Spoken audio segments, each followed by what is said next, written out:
За энэ хуулийг шинжилсэн найруулгын хуулийн төслийг дэмжиж байгаамаа. За тэгээ 2 3 асуудлын давхардахгүйгээр сая бас асуусан. Нэгдүгээр асуудал нь юу вэ гэхээр тэр хүүхдийн эргэтэн шилжүүлэн суулгах эмчилгээний зардлыг үн төлбөргөө суулгах энэ асуудал дээр цаашид юу ямар бодлогын түвшинд анхаарлаа хандуулан ажиллаж байгаа вэ?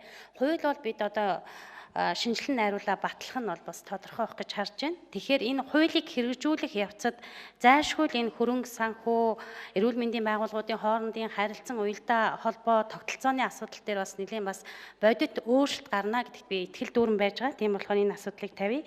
Хоёрдугаарт нь тоног төхөөрөмжийн шинжилгээний асуудал, засвар шинтгэлийн асуудал одоо ер нь ямар түвшинд байгаа вэ? Тоног төхөөрөмжийн засвар шинтгэлийн асуудал гэж төсөвдөр тусгагдсан зүйл байдгийм үү гэсэн юм санал байна. За 3 дугаарт нь бол одоо тэр том хүн 80-аас 85 сая, хүүхэд 50 сая гэж байгаа шүү дээ. Энэ төлбөрөөс нь тэнд одоо ажиллаж байгаа багийн хамт олонд өгдөг урамшуул гэдэг зүйл энэ байд юм уу? Энэ талаар би асуулт асуусан юм аа. Тэгээ ер нь бол үнэхээр хүнд ачаалалтай, яалчгүй одоо дэлхийн одоо өндөр хөгжил дэвшлийг Монгол улсадаа нутагшуулж байгаа энэ одоо баг хамт олонны үйл ажиллагаатай танилцаад бол бас үнэхээр бахархах сэтгэл төрсөн. Тэгээд хууль эрх зүйн орчинд тодорхой болсны ард талд магадгүй эдийн засаг маань сайн сайхан болоод ирвэл 2008 оноос эхлээд эсвэл боломж нөхцөл байдал тодтоглоос эхлээд бид бас энэ үйл ажиллагаа бүхэлд нь дэмжих юм одоо байр суурь нөхцөл байдал бидэнд бол тулгарч байгаа юм билэ гэдгийг бас хэлхийг хүсэж байна. Баярлалаа. За цогцсоод хариулъя. За амар сая гишүүний асуултанд хариулъя. Бас таны асуулт бол бас үнэхээр бас чухал байна л да. Энэ хүүхдийн тусламж үйлчилгээ үн төлөргүй гэж бид нар хуульчилсан байдаг.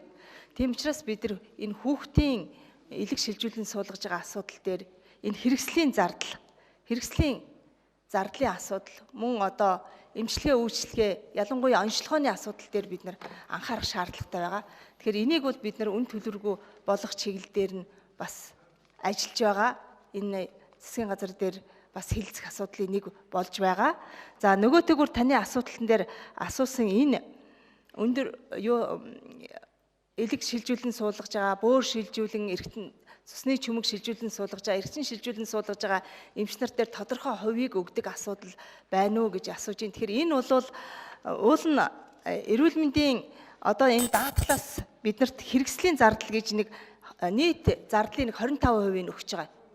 Тэгээд тодорхой хэмжээгээр эрүүл мэндийн даатгалын сангаас энэ эмчийн үнэлэмжийг гаргаж ирээд энэ оншийн бүлгээр нь тавиад оншийн бүлгээс нь санхүүжилтийн тодорхой хувийг тэр үйлчлэгээ үзүүлж байгаа эмч эмнэлгийн ажилтнад зарцуулах тийм хуулийн заалтуудыг өөрчилж оруулж ирэх юм бол энэ дээр бас боломж гарцууд бол харагдаад байгаа. Энэ дээр бид нар бас дараагийн удаа бол ажиллана гэж ингэж бодож байгаа. За гишүүд асуулт за арай болоог байна тий. За цогцсоод хариулт дутуу багш. За 3 дахь хамгийн сүүлийн асуудал энэ тоног төхөөрөмжийн асуудал дээр үнэхээр бас байнгын шинжилэлт хийгддэг, хугацаатай. Бид нар машиныг хүртэл моторын тосыг хугацаатай сольдог. Яг тэрнтэй ижилхэн эрүүл мэндийн салбарын өндөр технологи шаардсан тоног төхөөрөмжлүүд хугацаатай засвар үйлчилгээ хийх шаардлагатай байдаг. Тэгэхээр энийг зардлын зүйл ангийг санхүүжилтийн зардлын зүйл анги дээр нэмж оруулах бас шаардлагатай байгаад байгаамаа. Энийг бол бид нар нэмж оруулнаа гэж ингэж бодож байгаа. За ер нь бол одоо эргэтэн шилжүүлэн суулгах буюу энэ шинжилгээ ухааны технологи хөгжихийн хэрээр энэ тоног төхөөрөмжүүдийн өөрийнх нь одоо хөгшрөл маш хурдан явагддаг. 2 жилийн өмнө хэрэгжилж исэн тоног төхөөрөмж багжууд дээр бид нар өнөөдөр ажиллах гэхээр нөгөө дараагийнх нь хийж байгаа хамгийн сүүлийн багаж тоног төхөөрөмжийнх нь үйлдэлүүд нь хоорондоо таардаггүй байх жишээтэй. За үүнийг дэмждэг маш олон багаж тоног төхөөрөмжүүд байдаг. Жишээлбэл одоо ангиогийн аппаратууд байдаг. Эрентген одоо тодорхой хэмжээгээр тэр мессажлбарын үед шууд гэрэлд хараад хийж идэг зүйлүүд байдаг. Энэ бүх юмнууд нь бол нэгдсэн байдлаар бол орж ирэх зайлшгүй шаардлага байдаг юм аа.